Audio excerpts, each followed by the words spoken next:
तो दोस्तों आज भारत की तरफ से एक ऐसा मूव चला गया है जिसको सुनने के बाद आप दो बातें कहेंगे।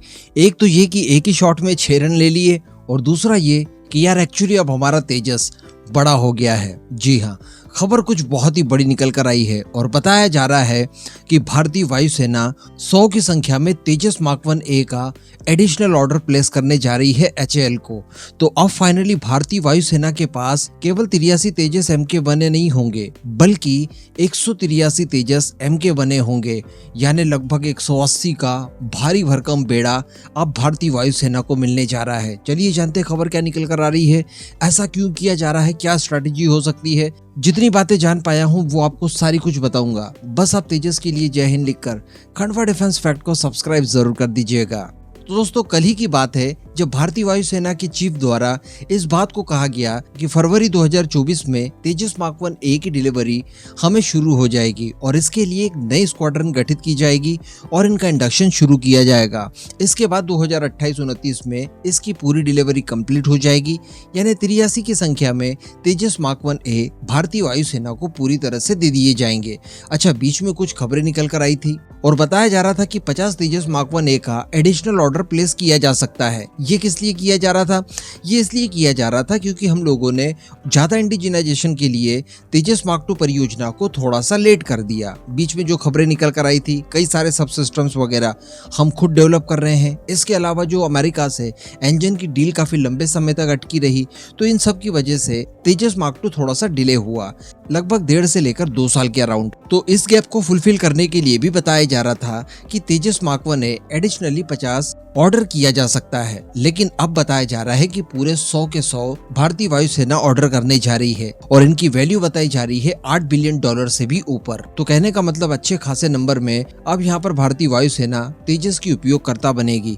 इससे हमारे कई सारे गोल्स पूरे होंगे। देखिए, सबसे पहले तो ये कि हमें जो हमारे पुराने फाइटर जेट को रिटायर करना है, जिसमें MiG-21 सबसे बड़ा नाम है, वो संभव हो पाएगा। उनको लेकर बाद में हम लोग कोई प्लान बी रखें, यानी अनमेन्ड वगैरह बनाकर उन्हें फिर उड़ाएं, वो एक अलग बात है, लेकिन उनको रिटायर करना हमारे पायलट्स की सेफ्टी के लिए इस समय सबसे ज्यादा अनिवार्य है, तो वो भी किया जा सकेगा। इसके अलावा दोस्तों, जो भारी भरकम नंबर्स में तेजस मार्क 1A हमारे पास होंगे, तो दोनों ही सीमाओं पर यानी LOC और LAC पर्याप्त क्वांटिटी में इनका डिप्लॉयमेंट हो सकेगा। इसके अतिरिक्त जो हम लोगों ने 1-2 दिन पहले डिस्कस किया था कि तेजस मार्क 1A को हम लोग हल्का बिल्कुल भी नहीं आंक सकते। आफ्टर ऑल इसे भारत ने बनाया है और स्पेशली भारतीय वायुसेना की रिक्वायरमेंट को आधार बनाकर। तो कहने का मतलब ये वही चीज है जो एक्चुअली हमारी एयरफोर्स को चाहिए।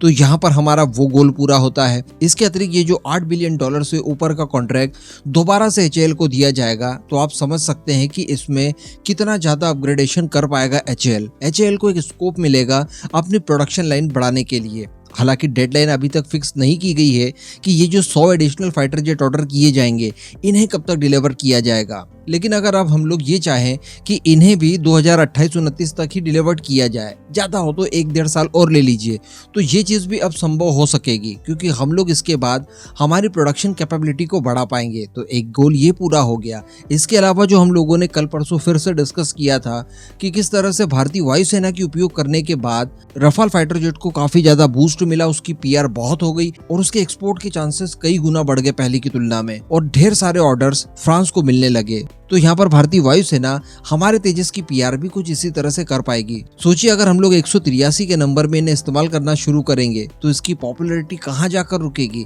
बहुत बड़ी बात हो जाती है। तो हमारा ये गोल भी पूरा हो जाएगा और जो भारतीय वायुसेना के पास स्क्वाड्रन स्ट्रेंथ घटने की जो प्रॉब्लम चल रही है, उससे भी इनिशियली हमें निजात मिल जाएगा। तो यहाँ पर ये गोल भी हमारा पूरा हो जाएगा। इसके अतिरिक्त अगर अब तैयारियों की बात की जाए और दूसरे पॉइंट ऑफ व्यू से देखा जाए, तो यहाँ पर हम लोग लगातार देख पा रहे हैं कि तेजस को लेकर अब हथियारों के इंटीग्रेशन और उनके टेस्ट वगैरह शुरू कर दिए गए हैं। ये वीडियो आप देख रहे हैं, कल ही मैंने आपको जानकारी दी थी कि तेजस मार्क 1 से जो पुराने 40 के नंबर में है हमारे पास, उनके अंदर अब अस्त्रा मिसाइल का इंटीग्रेशन शुरू कर दिया गया है। ये सारी तैयारियां इसीलिए की जा रही है ताकि तेजस मार्क 1A शुरुआत से ही ऑपरेशनल कंडीशन में भारत को मिले। इसके अलावा आज ही खबर निकल कर आई कि एसरेम मिसाइल को लेकर भी जल्द हमें कोई खुशखबरी मिल सकती है। इसके अतिरिक्त हम लोग इस साल के अंत तक ब्रह्मोस एनजी को भी तैयार कर चुके होंगे और अगले साल की शुरुआत में उसके भी टेस्ट वगैरह शुरू कर देंगे।